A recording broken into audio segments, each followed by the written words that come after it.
Continuing in our Ashi series, we are attacking now an inside Ashi. So this position is probably the most powerful of the Ashi aramis. It's also used mostly for a heel hook, but of course, this is Kneebar, and we're going to show you how we attack our Kneebar and how we find our way back to our system when we find ourselves in this position. So when I'm here, what I've got happening here is I've got his knee kind of like shelved on top of my knee. I've got this knee on top, and I'm creating a push-pull here. So like this is how his hips are locked, is because of this dynamic here. So there's tension. I'm not using a lot of muscle, but I'm definitely creating tension across this knee here.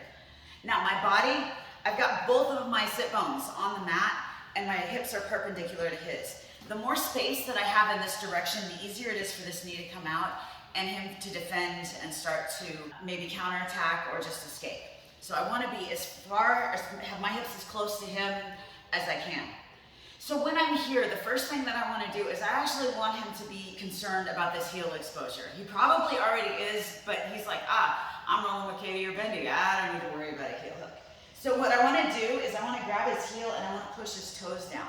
Now maybe I can collect a quick tap here, and I'm good with that. But I want to come back to my system. So the nice thing about this specific toe hold heel hook here is that I can put this pressure on, maybe I get a tap, maybe I don't, but I have control of his foot, which is what I really want. I'm gonna lay back and I'm gonna move his foot over. Now as I do this, I'm gonna maintain control of his heel, and I'm gonna kick this leg up. That's gonna keep control of his hips. As I switch, and I'm gonna grab my Bendy control all the way down here.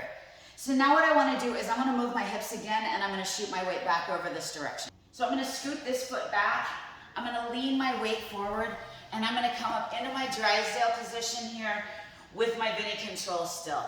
My knee is out, so I wanna put my knee back in. I'm gonna throw on my Bendy lock, curling this hamstring, covering with the other leg. I'm gonna straighten his leg before I hit the mat, finish my Kneebar, and as always, if that doesn't work, I'm now losing my top position. All right, of the Ashi Garamis, the single leg X is generally the easiest one for you to find your way into in rolls. At least it is for us. So I'm gonna show you how we're gonna get to our inside Ashi out of our single leg X. What I'm gonna do is have a nice good single leg X, just like we've showed you in our previous videos. I'm gonna take control of this knee though, and I'm gonna kind of start to roll into him. As I do that, I'm gonna take this hook and I'm gonna start to slide it up his leg.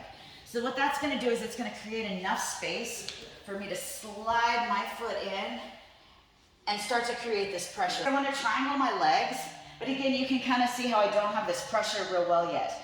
So what I wanna do is I'm gonna kind of put my heel on the mat, keeping this pressure down, and I'm gonna scoop my hips. And I'm gonna put my sit bones on the mat, scoop my hips, and make sure my sit bones stay on the mat, and scoop my hips. Now that I've got my hips as close to his as I can get them, I have this really great heel control, and I have the pressure that I need to start this move. So once again, I'm gonna look for my toe hold.